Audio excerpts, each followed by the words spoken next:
Ladies and gentlemen, Thank you. Thank you. it's my pleasure and privilege to welcome Gauranga Prabhu, disciple of H.H.Radhanath Swami Maharaja. He graduated from IIT Bombay in 1993.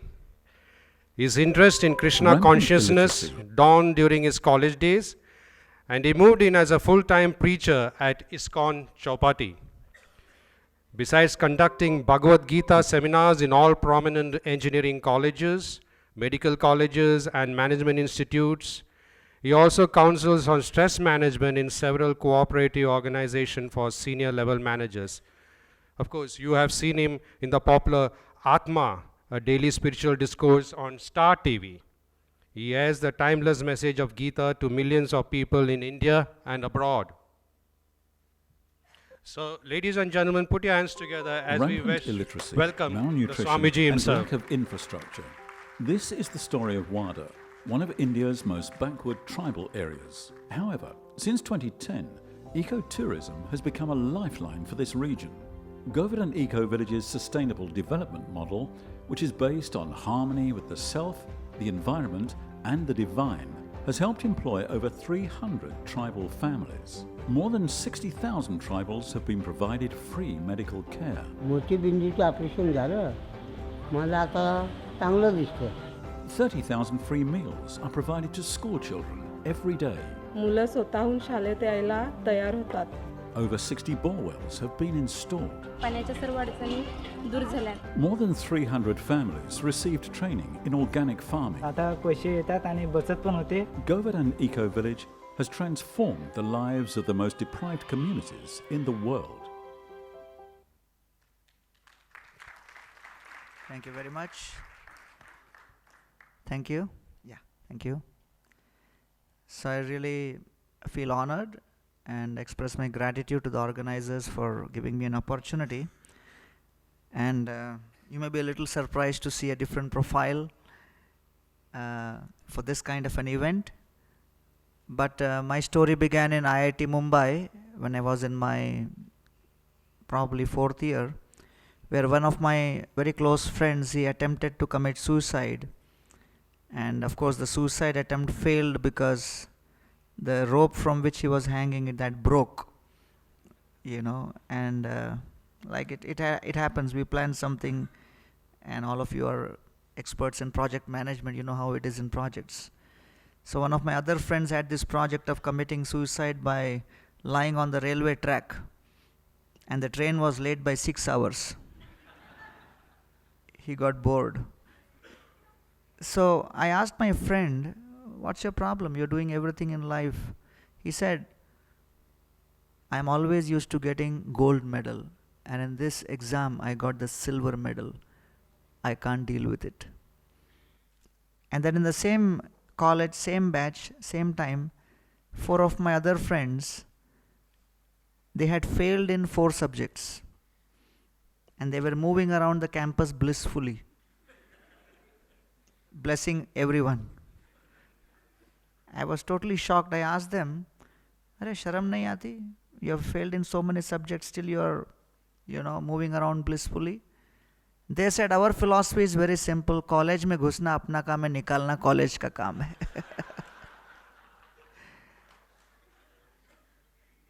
So I started asking deeper questions on what's really the technology of the self, because here we are speaking about project management, but how many of us are trying to understand managing oneself and the different aspects of oneself?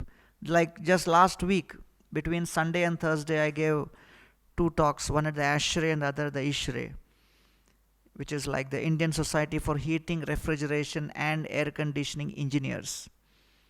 I didn't even know they exist till a month ago. And I was telling them, you're dealing with air conditioning of the rooms and I am dealing with air conditioning of the mind. So that was the whole idea. So today's presentation is basically from Govardhan Eco Village, which is approximately 2 hours from Mumbai, 108 kilometers. And there we created a Vrindavan forest. It's a wellness destination with yoga and Ayurveda. And the thought behind this entire exercise was India has a population of more than 120 crore and more than 80 crore live in villages. India has 700,000 villages, but most people, once they settle in cities along with their families and their kids, they very rarely want to visit a village again.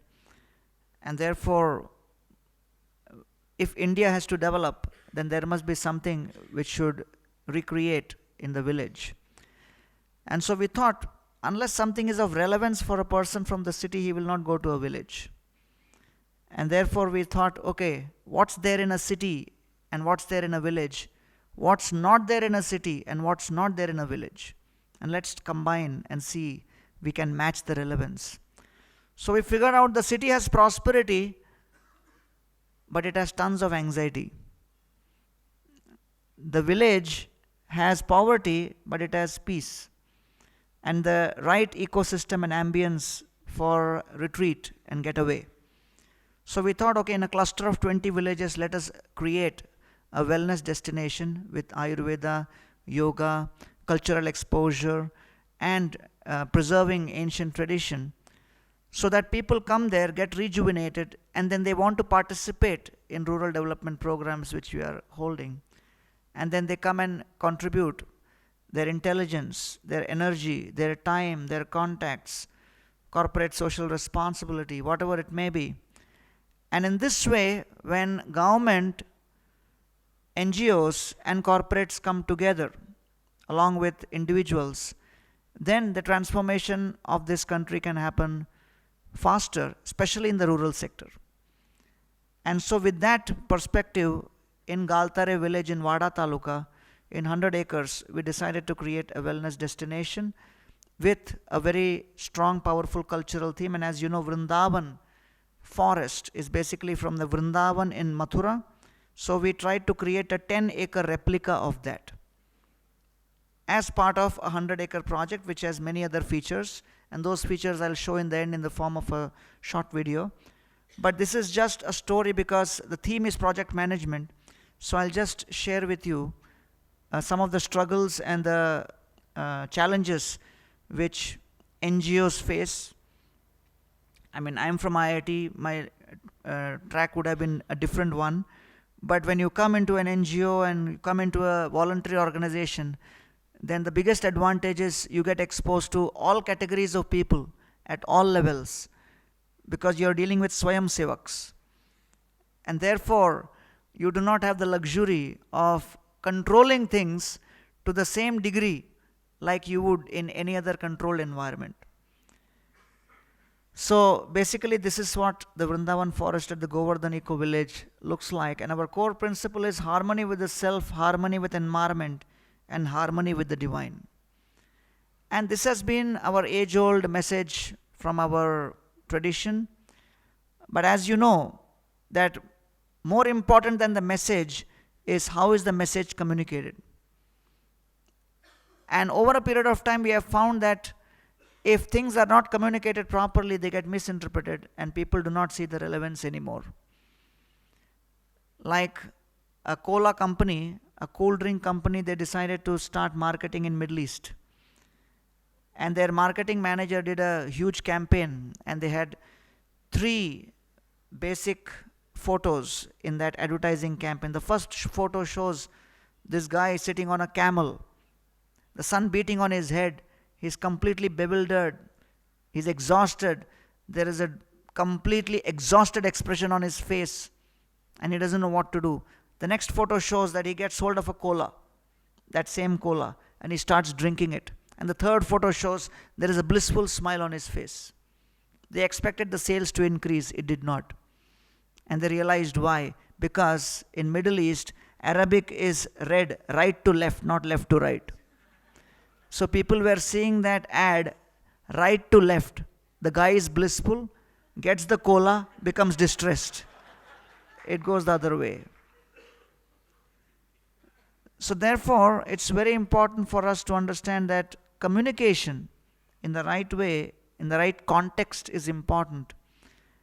And so, when we speak about harmony with the self, People do understand that. But then if we are creating a space in the middle of a village and we land up creating a larger footprint than even in a city, that would be horrible. So we had to be extremely sensitive to make sure that our intervention should be least sinful as possible. So harmony with environment and to focus on harmony with the divine. And therefore we have yoga and various other packages there as part of our retreats. As part of harmony with environment, what you see here is an initiative where we have created a project, because ultimately when people have to come there, we call it city comfort in a village. But we did not want to create it in a way which would be harming the environment too much.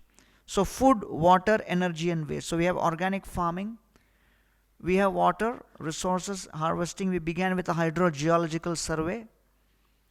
And when we were referred to by our architect about hydrogeological survey, the quotation given was around 4 to 5 lakhs at that point by Dr. Himanshu Kulkarni from Aquadam in Pune. So some other people suggested that in village you get people who carry coconuts in their hand, and carrying the coconuts they go to different places, corners of your plot, and when the coconut starts rotating you realize water is underneath, and that cost only 200 rupees. So they said go for it.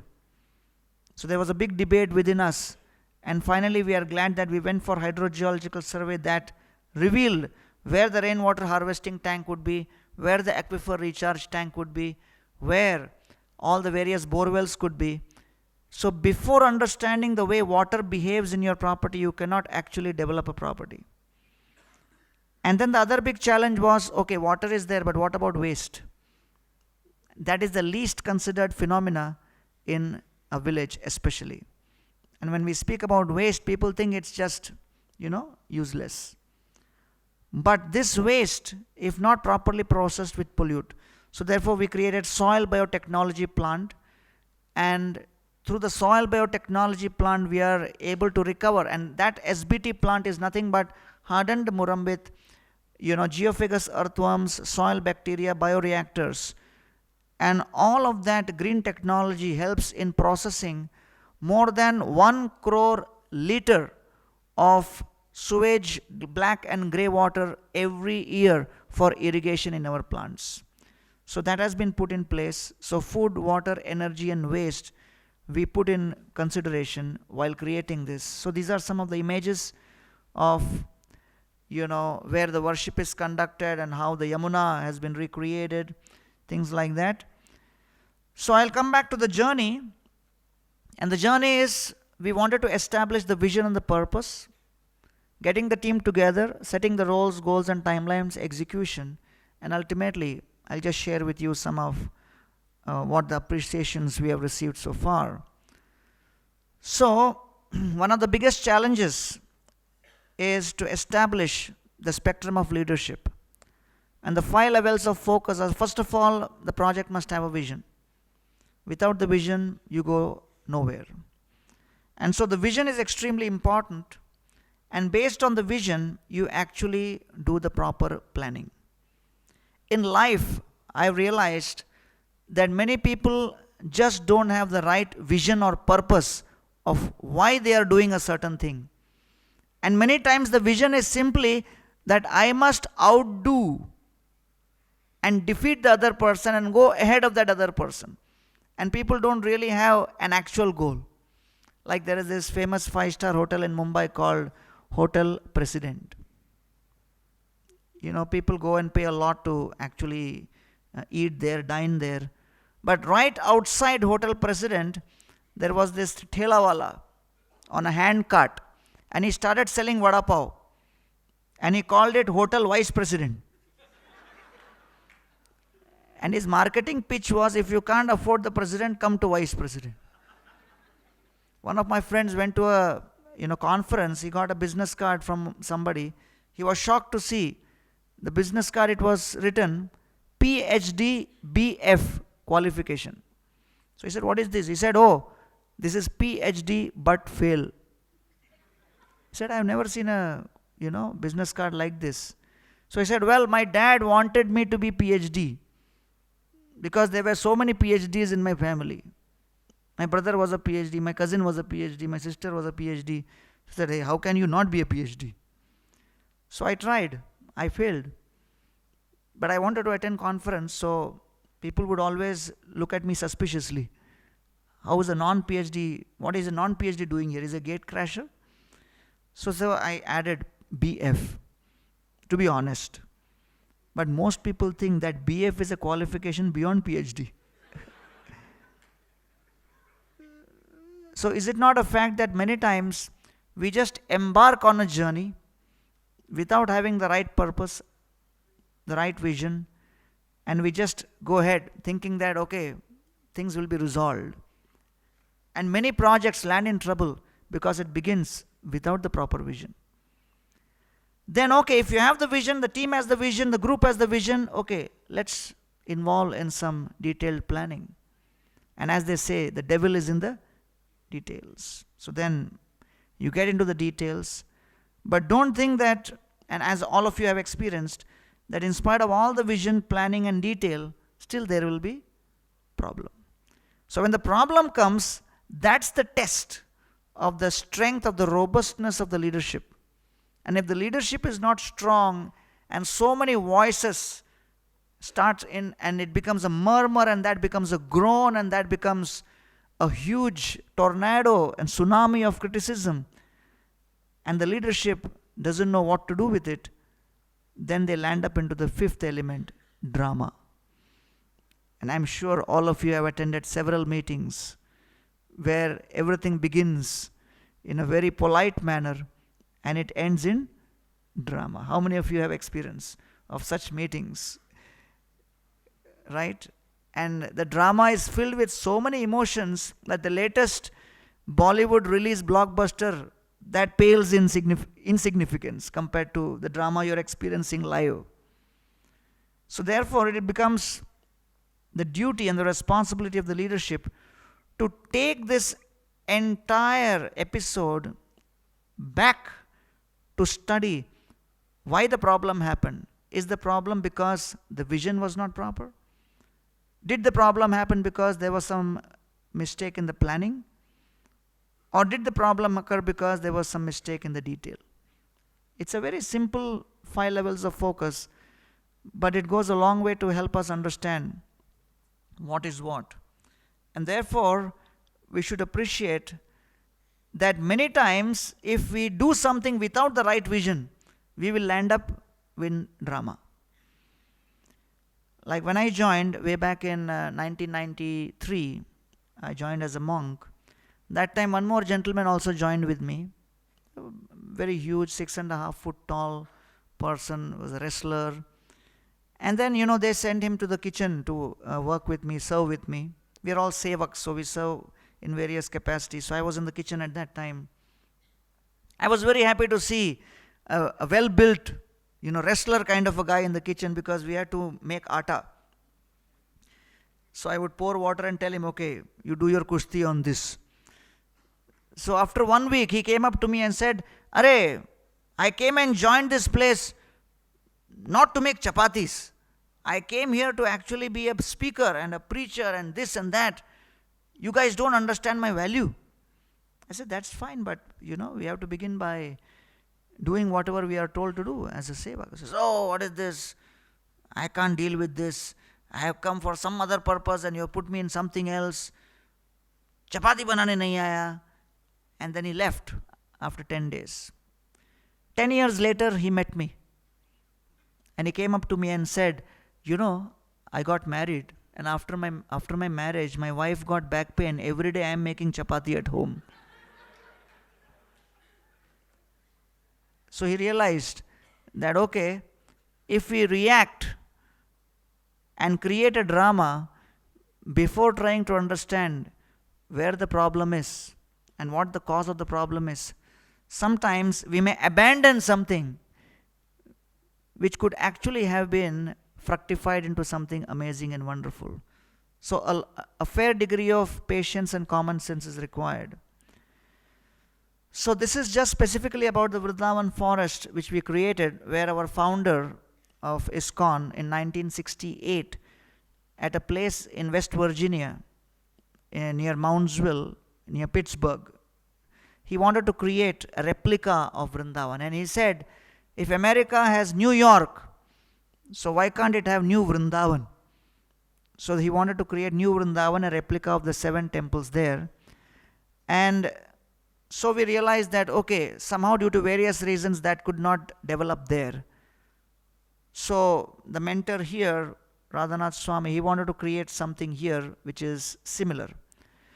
So therefore, the 4 roles of a leader, as we understand, is to inspire trust, clarify purpose, unleash talent, and align systems. Very important. And the currency of leadership is trust. And unless there is trust, we cannot have influence. And then, okay, through inspiring trust, especially through personal behavior, we create the foundation. Based on that foundation, we decide, okay, what to do, what we are supposed to do. Create and clarify vision and purpose. So one of the most important needs for a leader is to repeatedly emphasize the vision, the purpose. And here, if you go to Vada, especially in summers, it becomes extremely hot. In rainy season, it keeps on raining, and you may wonder how long it will rain. And in winter, it becomes extremely cold. So one of the first things we had done was to print a vision document. But then when the temperature would soar, even having vision document in their hand, people would ask, what is the vision for this project? Why? Because when you are actually in ground reality and trying to execute things, when things go really hot at various levels, it becomes difficult to put faith in the vision. And therefore, it's important for us to also inspire and unleash talent. And when people are absorbed in the kind of talent they are trained in and they are inspired by, they are less likely to be disturbed by external circumstances. And that's something which I have experienced personally in this situation. And therefore, once the talent is inspired and they are engaged, then you can actually create and align systems. So therefore, getting the team together, leadership as influence behavior, leadership can be defined as the process of influencing an individual or a group to grow towards shared goals. So therefore, we are here, and from here we want to go here. And we want to inspire people that, okay, let's move forward towards the goal. So some tools which we used, which really helped us, was the situation leadership models. And we were trying to see which of the team members involved in this Vrindavan Forest project are in what levels of readiness levels. So R1 is unable and insecure or unwilling. The guy just doesn't want to do it. R2 is unable, but he's confident and or willing. R3 is able but insecure or unwilling, and R4 is able and confident and willing. So, I was doing a program in Seattle in the Microsoft headquarters, and I saw so many Indians, and I started asking, why so many Indians? And they said, we realized that Indians have something special. I said, what? I said, they have the ability to deal with problems like no one else. And they can deal with problems keeping a cool mind, and they can deal with problems with out-of-box thinking and solution. And I experienced that. I was traveling in a train, and I saw right in front of me 2 gentlemen sitting, and the fan above us was not working. So that gentleman sitting in front of me took out his hair comb, because I don't carry one. And then he started moving that fan, and his friend started switching in and off, on and off. And the fan started moving. So there was a gentleman sitting right next to me from New York, he was my friend, he took out his camera and he said, I must click a picture of this. This is awesome. What is this? I said, this is traditional Indian technology. And across the world, when the economy was going down, the Indian economy was going up. Just after the Lehman Brothers and everything. And so a Harvard economist, he actually came forward and analyzed, and he gave the theory that why, although things are going down in many places, it's going up. And he called it the Jugaad theory. And he actually established a certain kind of resilience is there within us. And I think you were mentioning that word. And Jugaad, in one sense, I realized, is a non-translatable word. You have to be Indian to understand it. And I was traveling for a program in IIT Kharagpur. My flight landed in Kolkata. I had 2 friends from America with me. They welcomed us with garlands. And we heard that it is Bengal Bandh that day. So Bengal Bandh means nothing can move. So I came out and said, so today program is cancelled? They said, no, program is on. I said, how we are going to go? They said, we have come to pick you up in an ambulance. So when my American friends saw the ambulance, they got bewildered. They said, hey, why are we entering here? I said, it's too difficult for me to explain. But even if something happens, you are in the right vehicle.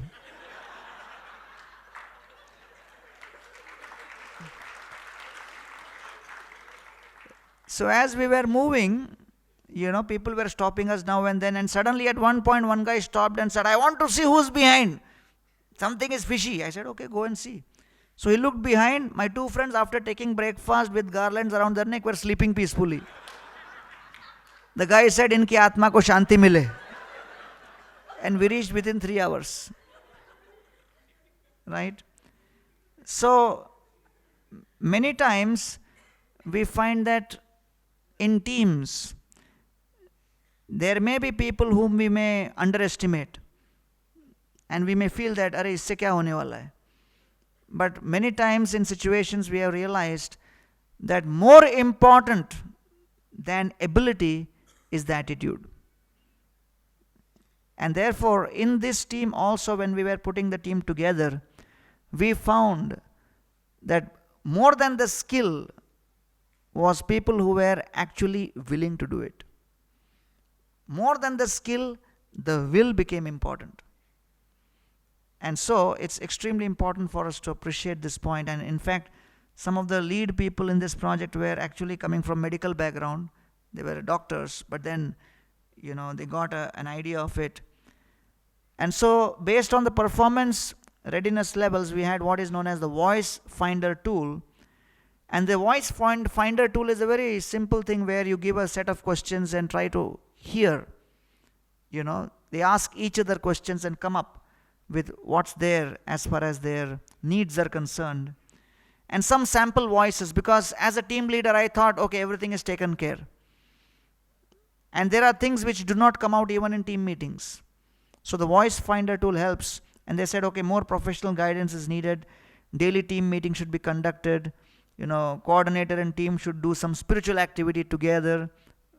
So things like that. So accordingly then, we had to choose the leadership style. And as per the readiness levels, R1, R2, R3, R4, there are these leadership styles. S1 is telling. So if someone is unwilling and immature, then you have no other option but to tell. You have to match the leadership style to the readiness level. Second is selling for the R2, because he's enthusiastic, but he doesn't have the sufficient skill. So explain your decision, provide clarification. S3 is for R3, because R3 is someone who has the skill, but he's now in some level of discomfort. He has had some personal conflict. He feels things have not been communicated. He feels he has been bypassed. As they say, he's not in a good mood. He's moody. He has the skill, he can do it, but he has withdrawn. So therefore, participating, you come in, share ideas, facilitate in decision making. And S4 is for R4, one who has both the skill and the will. And his need is autonomy. Leave me alone. Give me my space. Don't ask too many questions. Give me budget. Tell me what to do. I'll take care. So therefore, delegating, turning over decision making and implementation. And so in this way, this situation leadership model was very useful for us, because we could identify specific team members who could do specific things. And as a team leader, I was interfacing with them using some of these leadership styles appropriately, responding to their readiness levels. And this is just, I'm just sharing with you some of our actual team members' names, and how we analyzed that. For example, his readiness level was R3. That means he had the skill, but certainly he just felt that I'm not giving sufficient time to him, and things are not, the communication is not happening. So therefore, I started involving myself more, spend more time with him, because that was his main need, which would move him from then, R3 to R4. So my problem was, I just left him alone. I was not dealing with him, thinking he needs autonomy, because he's actually skilled, he can manage it himself. But actually within his mind, he wanted more involvement from my side. So therefore things were going slow. And then when I started involving myself more, spend more time with him, he felt more heard. Then he came out of his shell. And then he actually came to the level of, R4. And then at that point it was fine. So this is where I wanted him to be. And then spend more time with him. Some of the training, they needed conflict resolution, personal presence, stuff like that. So these were some of the samples of team members, and this is how we would actually need to appreciate that it's not just overnight we reach to a certain situation. So setting roles was, project objective was, we had the SMART goals. We had to complete the Vrindavan forest, which includes all of this, at a cost of $1 million. And in one sense, we also looked at our own ancient tradition and found that Yudhishthir Maharaj had organized the Rajasuya Yajna, and that was also kind of a project management, and roles and responsibilities were divided.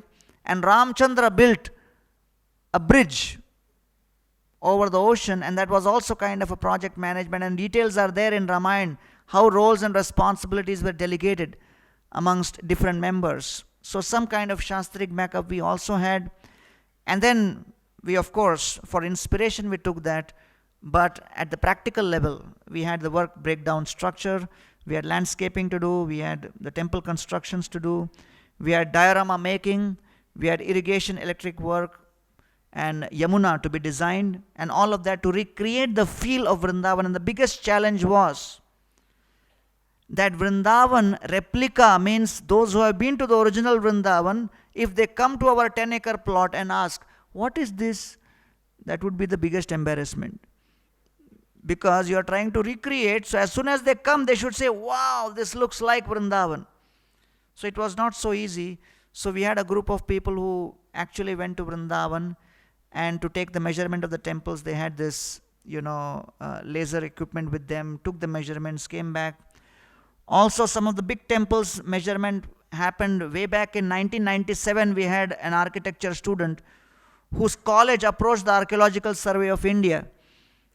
And Archaeological Survey of India gave permission to take measurements of the Madan Mohan temple. And then 2 copies of that measurement were brought. And one was sent to New Vrindavan to recreate. But due to various reasons, it never got built till date. In 2013, I remembered that, and I called up that boy, now who's already a working architect, said, hey, you had taken those drawings in 97 as part of your MArch project. Do you still have it? He said, yes, send it across. So those drawings we took, and that became the blueprint for that Madan Mohan temple which we built. And now we are recreating that 85 feet tall temple. And the thing which was done in 1997 is coming of use in 2017. So basically you never know what work someone does at some point will be of use at any point in future. And this was the project charter we created to have clear roles and responsibilities. and we had various members whose roles were defined, and they were given various responsibilities to perform as part of this. We also had the RASI matrix. We had responsibility, accountability, consult, and inform. And all of this we divided amongst each other. We had the Gantt chart for landscaping. And then finally the execution actually began. And during the course of execution, we really found that the team members came together because we had created a very amazing synergy, and things have improved much beyond what these images show. And this is the replica of Giriraj Govardhan. And this is another interesting point, because we had to recreate a hill which looked like Giriraj. And we were wondering what to do, how do we get those stones? And then someone said, hey, I saw tons of stone lying in a property right nearby. So 20 minutes away, one farmer, he had a huge plot of land, and he had a whole rock which went through it. And that rock he had tried to blast to merge his two pieces of land, but it could not come down. So he got frustrated, and he had left it few years ago. So we went there and found that the rock sizes were exactly the size we needed. And the guy told us, looks like I was made to blast all this just for you. So 120 trucks of rocks we brought, with which we could actually make the Giriraj Govardhan replica. And this is the Barsana Shriji temple, the Goswami Mandirs. So this is all part of that replica, and the pathways and everything. So as a result of the sustainability practices which we followed, along with the tradition, so we tried to marry tradition to technology.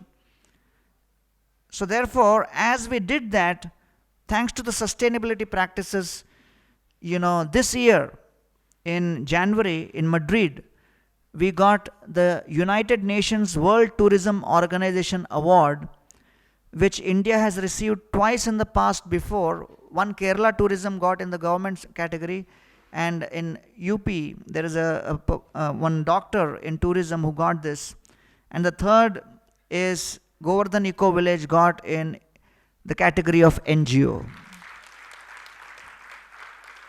And our presentation was titled Eco-Tourism as a Catalyst for Rural Development. That means we want to do rural development, we want to help the villages, but if the community from the city and from all over the world come and also lend their hand, it catalyzes it. It becomes, very powerful and important. And so some of the recognitions we got in the last few years, and we are happy to share with you that this year in October, IGBC, Indian Green Building Council, has conferred the 5-star platinum rating for our village as a green village. And so the conclusion of our discussion is that we are trying to solve the environmental, emotional, ethical, and economical crises, harmonizing emotions, environment, and economy. And this is one of the biggest challenges. And what we realized is there are 700,000 villages. And we could have clusters of village, and in the midst of those villages, we could be using the power of India's tradition and wisdom and knowledge, which is the soft power.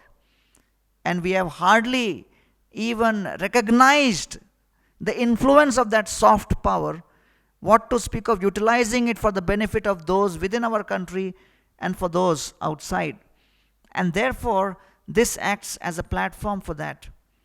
In fact, one of the biggest challenges people are facing in the course of managing projects, we are losing control over managing our own selves and habits and lifestyle. We are losing control over managing our families. We are coming closer and closer to the project deadline, but going farther and farther away from our children and kids and other family members. So is there a way in which we could share with people how they could harmonize their lives, balance their lives? I was giving a talk at Ohio, Athens, in America. And I was talking to a young boy. He was talking to me in Hindi. I got bewildered. Hey, how are you speaking Hindi? You're American or Indian? He said, I'm American. I said, how are you speaking Hindi? He said, when I was 17 years old, I asked my dad that you gave me everything in life. Millions of dollars, Mercedes Benz, tennis court, swimming pool, everything. But I did not get an experience of what is family because you were divorced. And so now at this age I am asking you, help me understand what is family. So father said, I am too old to give you that. But if you want to experience what is family, dear son, I can recommend to you one place in the world where that experience is still alive, that is India.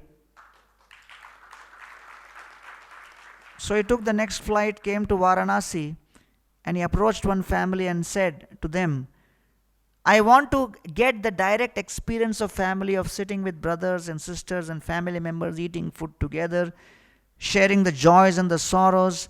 If you allow me to stay in your house as a paying guest for next 2 years, every month I will pay you a rent of 1 lakh rupees. That family said, stay forever. Why only 1? And they said, if you have other friends who want to experience also, you can bring. Why not? So therefore, there is a parthivaras. Parthivaras means if something goes wrong and I do not get what I expected, I break the relationship. And that's what is going on in the Western world. And we find that the divorce rate has reached 50%. Okay, so when we speak about project management, we have to appreciate that there has to be a holistic perspective. That we can't just be focusing on economy, and then the emotions will go for a toss, the environment will go in another direction. And Paul Byroch wrote a beautiful book in which he explained that from AD 1 to AD 1000, India was leading the world economy in the GDP contribution of India to the world was 32%. By 1500, it came down, to 28%. And then it came down to 24%. And in 1800, it came down to 16%. In 1900, it came down to 1%. But across the world, people were looking out for India for what? For its economic richness. So practically for 1900 years, we were the global leaders in economy. But the interesting thing is not that we were economic superpower. The fact that we were the economic superpower, we did not allow that opulence to go to our head, and our society was perfectly balanced and in equanimity. That is the biggest contribution. It was not a society filled with psychiatric cases. It was not a society filled with dysfunctional families. It was a society which had prosperity in its true sense. Economy, emotions, environment, everything was balanced. And it is time, dear friends, that we are able to share with the world this kind of holistic perspective of a project management. That let us look at things from all perspectives. And therefore, with this idea in mind, we actually decided to embark on this project of the Govardhan Eco Village. And I am happy to share with you that thousands of visitors come there, get transformed, and they want to participate in helping the rural and uplift them and participate in that. Because ultimately, without servitude and gratitude, the deep-rooted satisfaction doesn't come. As they say, swad hi sab kuch nahi, santosh bhi kuch hai. So therefore, the difference between swad and tripti is swad gives taste, but tripti is satisfaction. And therefore, we are very happy to share with all of you that this is an opportunity which is there in front of each one of us. So, thanks to PMI for inviting me here to share with you some concepts about how we struggle to put together a certain project, trying to marry tradition and ancient wisdom with modern technology. And I would like to end with a small video. Thank you all very much. Hare Krishna. Govardhan Eco Village video. No, not this one, the other one, sorry. Yeah. Govardhan Eco Village is about 2.5 hours northeast of Mumbai in a very beautiful rural village area of Maharashtra. There's a very holy place in India which is considered most sacred to devotees of Krishna. It's called Vrindavan. And in that Vrindavan is a mountain named Govardhan, which represents environmental, ecological harmony with spiritual principles. This place is very special. Certainly it's unique in India and perhaps unique in the whole world. It's like a retreat center. It's like a spa.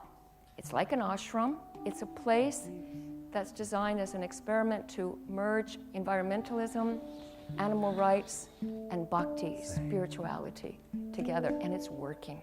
Come dance with me. The amenities here are of a whole nother caliber. People, when they think of the words India and ashram, they think of harsh and rough living. From the Ayurvedic clinic, which not only gives treatments, but also has an Ayurvedic doctor who helps prescribe something that is specific for your dosha. The atmosphere that is created by the founder, Radhanath Swami Maharaj, and the atmosphere that is created by the devotees who work here is palpable. You can feel it in the air. Originally, I was from Chicago. When I was 19 years old in 1970, I wanted to try to broaden my outlook of life. So I went on a journey. Ultimately, I hitchhiked from London to the Himalayas in India. And as I was traveling, I came to realize that the real social and environmental problems of the world are due to a spiritual crisis. A crisis in what we consider is actually meaningful and fulfilling in our life. Radhanath Swami is a passionate person. The best passion is compassion, and he has an ample amount of that, and that type of passion is contagious. Coming here and helping to doing the seva, the service, helping with the cows, helping with to weave mats, helping with make pottery. It's actually fun. It's very simple lifestyle, and I think a lot of us crave that on different levels. And it's sort of programmed into our culture that you look for recognition. You need it. For me, being here, I see it's far more powerful to be humble. It was easy to complain about the tiny inconveniences that come with a New York City apartment. Oh, it's not big enough. Oh, the water pressure isn't great enough. When you live in a house that you see built from the ground up, every step along the way, it's very special.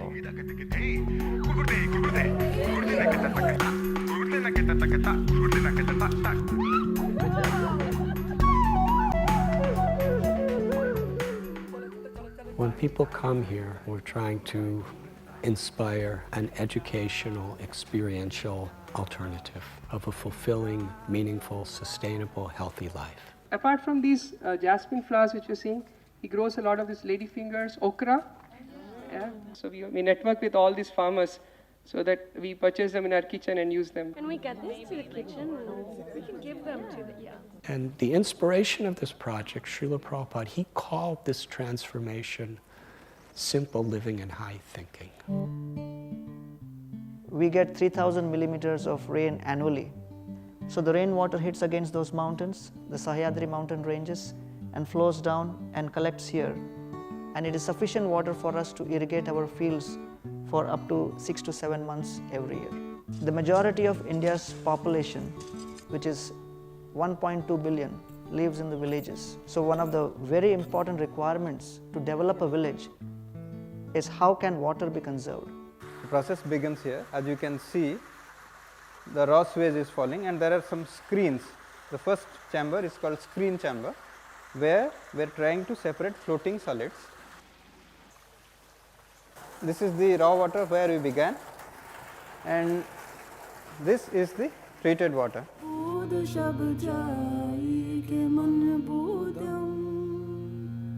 The uniqueness of this place comes from the fact that every waste is becoming a precious resource. That cow dung becomes a fertilizer for earth. He needs fire or energy for cooking his food, and therefore all of the cow dung we utilize for biogas plant. We need to make houses, so we use the same earth, and we have created 250,000 bricks. We call this a symbiotic recycling model. Flushing your toilet, you are contributing to the growth of a papaya. You are contributing to the growth of flowers.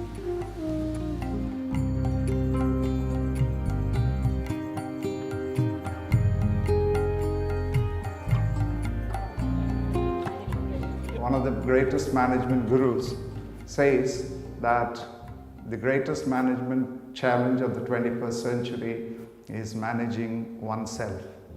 Many corporate heads are having seminars and retreats here. And they also see alternative ways by which they could focus their own corporations and feel a real sense of responsibility to humanity. The thing I'm most compelled to do when I get home is really a seva. It's service. It gets us out of being so self-absorbed. I always had too much. And now I want to have a simple life, like here. I love simple life, and my goal is to make a simple life in my home.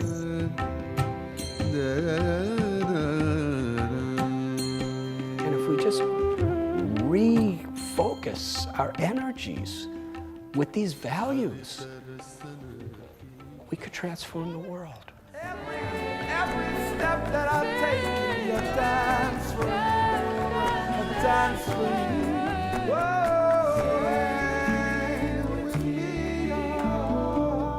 It's truly a miraculous, magical place on this planet.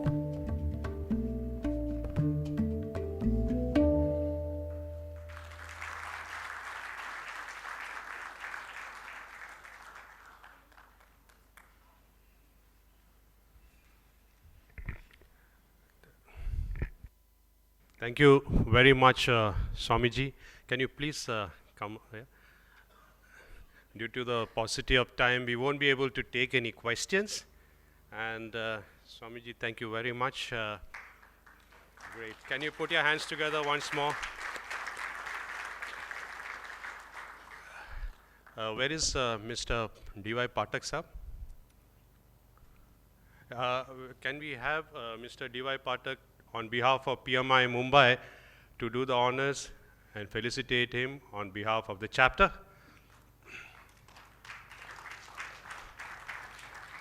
Mr. Pathak is the former president of PMI Mumbai.